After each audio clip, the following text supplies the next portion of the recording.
బ్యాంకులా ఓ account ఉంటే కూలినాలు చేసిన పైసలు జీతం పైసలు కూడబెట్టుకుంటారు.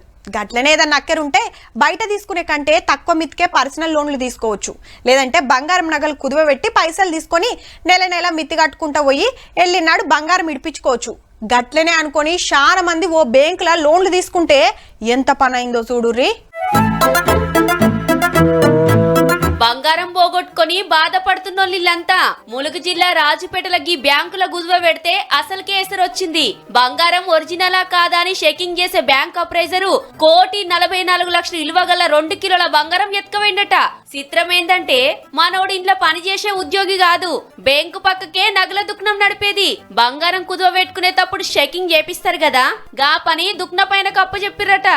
ఈగేముంది, చెకింగ్ పేరు మీద మస్కా కొట్టి అప్పుడింత ఇప్పుడింత మాయం చేస్తూనే ఉన్నాడు. మొన్న అకౌంట్ వివరాలు చెకింగ్ చేస్తానికి ఆడిట్ ఆఫీసర్లు వస్తే కుదువ పెట్టిన బంగారానికి బ్యాంకులున్న బంగారానికి లెక్క కలుస్తలేదట. ఎమ్మటే మనోనికి ఫోన్ కొడితే స్విచ్ ఆఫ్. ఇంటామెను పిల్లల్ని తీసుకొని పరారేంటట. ముచ్చట తెలిసి పబ్లిక్ అంతా లొల్లి చేస్తే బ్యాంకులు గిట్ల బుద్రకిచ్చిర్రు. ఎవరికైతే లాస్ అయితే జరిగిందో వాళ్ళకి ఈ రోజు కూడా వచ్చినా కానీ మేము ఇమీడియట్ వాళ్ళకి రీయింబర్స్ చేస్తాం. బ్యాంకు పక్క పొండే షాప్ ఉన్నది కదా అని నమ్మినట్టున్నారు గాని దొంగ చేతికి తాళాలు ఇచ్చినమని గిప్పుడు ఎరకైంది ఆఫీసర్లకు. పరారైన మోతెవర్ని ఎప్పుడు దొరకబడతారో గాని పబ్లిక్ నైతే పరిశాన్ చేయకురి సారు.